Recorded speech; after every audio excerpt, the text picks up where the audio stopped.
श्रीनगराव आंनि फिसाला आरो फिसाजो दंफैयो कलेज स्टाफजों आंनि फेमिलिया फैफादों जोङो दा ओंखाम जाखांबाय आरो समा 9:39 जाबाय मोनाबिलिनि अब्लाबो मानसिफ्रा बाहेरायावनो दंजोबो जोङो बेयाव 8 बाजिसोआव सफैदों अब्लाबो बेयाव खोमसि जायाखैमोन थाब हर जाया आंनि फिसाजोआ बुंगोन काश्मीराव फैनानै श्रीनगराव फैनानै माबायदि मोनदों काश्मीराव फैनानै आं बिराद मोजां मोनदों like I got the opportunity to see the nature and the beauty of the Kashmir like Kashmir is really the paradise on earth like everybody says it other than any places Kashmir is the only place which I found the most pretty and the beautiful place of all in like from all the other places I have traveled like students of Kashmir फैनानै बिराद benefit मोननो हागौ like बिसोरो काश्मीरखौ explore खालामनो हागौ roam खालामनो हागौ बिसोरनि nature of their green tea gardens forest hill stations ओमफ्राय बिसोरनि beautiful sunsets ओमफ्राय बिसोरनि like boat market ओमफ्राय बिसोरनि like the beautiful houses made with mostly the houses are made with woods and all आंना फिसाजोआ बुंदों जे साफ्रोमबो फरायसाफ्रा काश्मीराव फैयोब्ला काश्मीरनि जे बिउटि जे समायना बेखौ नुनो हागोन आरो बेफोरखौ नुयोब्ला थारैनो क्रिएटिभिटी डेभेलप जागोन गोसोआव रंजानाय फैगोन दा बेनिखायनो साफ्रोमबो फोरोंगिरिफोर आरो बिमा बिफायाबो गाव गावनि फरायसाफोरखौ गाव गावनि गथ' गथायफोरखौ जाहाथे बेबायदि मोनसे समायना जायगा जेरै काश्मीर बेयाव फैनो थाखाय एलाउ खालामनांगौ फैहोनांगौ आरो बेल' नङा काश्मीरनि अनगायै गोबां जायगाफोर दङ जेरावनाखि हिस्ट्रिकेल इम्पर्टेन्स प्लेस जेरावनाखि हिस्ट्रिकेल इम्पर्टेन्स दङ बेफोरबायदि जायगायावबो गथ'फोरखौ बेरायहोनांगौ फरायसुलिफोरखौ बेरायहोनांगौ आरो बेफोरबायदि बेरायहोनायाव जोंहा फरायसाफ्रा मुलाम्फा मोनगोन जे गथ'फ्रादि ड्राग एडिक्टेड जायो स्कुल ड्रप आउट जायो आर्लि मेरिज जायो सुइसाइड जायो बेफोरबायदि जेंनाया डेफिनेटलि खमायगोन बेबायदि समायना जायगायाव फैयोब्ला गोसोआ रंजागोन आरो गोसोआ जेब्ला रंजागोन अब्ला गाज्रि खामानि मावनो सानफ्लांनाय नङा गाज्रि बाथ्रा बुंनो सानफ्लांनाय नङा बेनिखायनो जोङो थुलुंगा होनांगौ जों दा गसाइगाव बिएड कलेजनि टिचार्स आरो आंनि फेमिलि श्रीनगरनि नैबे दाल लेक होननाय जायगायाव दंफैयो जोबोरै समायना बे दैयावनो रोजा रोजा सुबुंफ्रा नाव जावनानै जिउ खांबोगासिनो दङ आरो रोजा रोजा दावबायारिफ्रा बे नावआव गाखोफैयो आरो लोगोसे बे दैखौनो नावजों बारनानै फिसा फिसा हटेल दङ लजिं बेयावनो थानांगौ जायो आरो बेयाव जोङो नुदों नैबेहाय फैनानै जों जाय हटेलाव थादों बेयाव खोरखि दङ ग्लासनि खोरखि दङ नाथाय बेयाव मोनसेबो ग्रिल गैया खालि ग्लासनि खोरखिल' थामहिनबा बेखौनो जोङो मिथिनो हागौ जे बेयाव गिनांगौ जेबो गैया जाय बाथ्राखौ जोङो खोनाबाय थायो जे काश्मीरा जोबोरै डिस्टार्ब प्लेस होननानै नाथाय एक्जेक्टलि बिदि नङा नैबेनो जों थानाय हटेल लेक साइड जाय हटेलाव जों थादों जोबोरै समायना बेनिफ्राय नुहुरदों दैनि बैथिंजाय लाइट बेयो जाहैबाय मेन टाउन जोङो दिल्लीनिफ्राय श्रीनगराव फ्लाइटजों ओंखारफैदों आरो नैबे हटेलाव जोङो हाबनानै जिरायबाय जोबोरै गुवार जायगा दङ बे लेकआ जोबोरै गुवार आरो जोबोरै गोलाव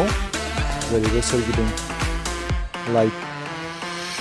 दासिमबो बे लेकखौ मानसिफ्रा नावजों बारगासिनो दङ दावबायारिफ्रा बारगासिनो दङ जाय हटेलाव जों थादों बेयाव जानायनि बेबस्था गैया नाथाय बिसोरो दसे समनि उनावनो अर्डारखौ लानानै थाब सार्भ खालामो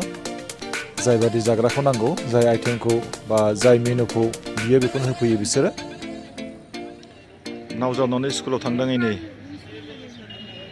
बिसना लाइफआ नट स' इजि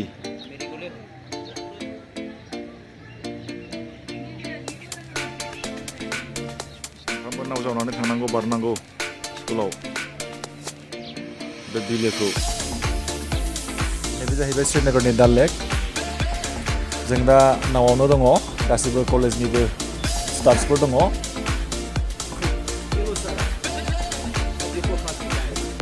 जों दा श्रीनगराव साइट सिइंनि थाखाय ओंखारबाय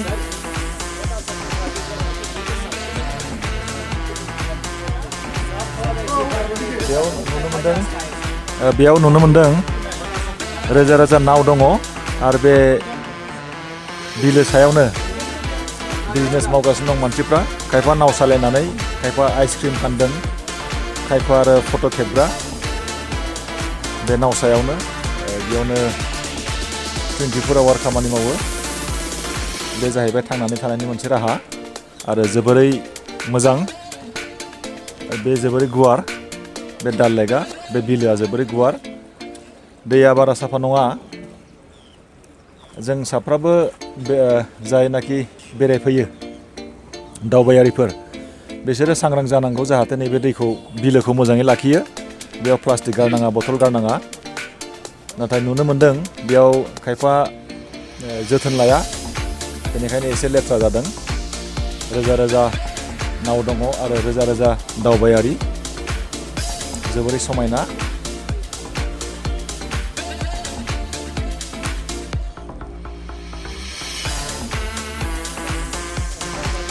फैनानैथ' सार मोजाङानो मोनदों फैनानै गोबाव समनिफ्राय खालि फट' आरो माखासे भिडिअफ्राव नुनो मोनोमोन नाथाय दा गावनो फैनो मोननानै गोजोननाय मोनदों जोबोरैनो श्रीनगरनि बे दाल लेकआव बे बिलोमायाव नावआवनो नै फिथाइ सामथाइ फानदों नाव सायावनो फिथाइ सामथाइ थालिर दं आपेल दं थाइजौ दं थाइबें दं वाटारमेलन आरो गोबां रोखोमनि फिथाइ दङ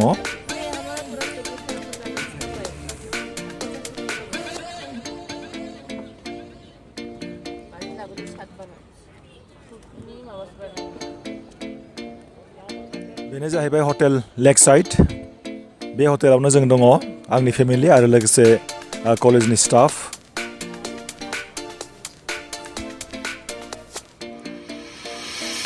दैजोंनो नांजाबनाय नै नांजाबनाय बे हटेलाव फैनो थाखाय नावजों फैनांगौ गावसोरनो लाबोखायो आरो बेखौ बारनो थाखाय नावजोंनो बारनांगौ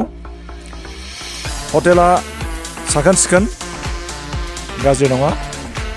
जानाय लोंनाय खाबुखौ गावसोरनो बेयाव बानायनानै होयो जायखिजाया प्रिपेड मबाइला बेयाव सोलिया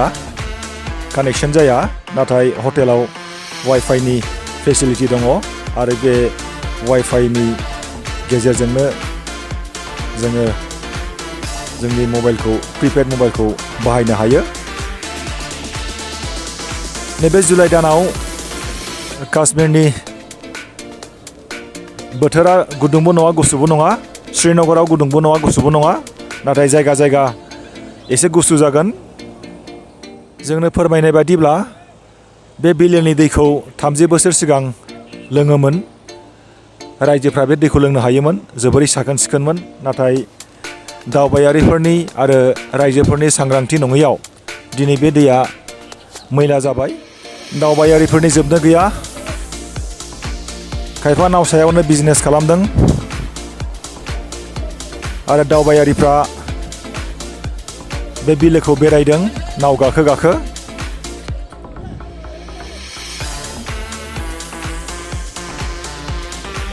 नाव गाखोनो थाखाय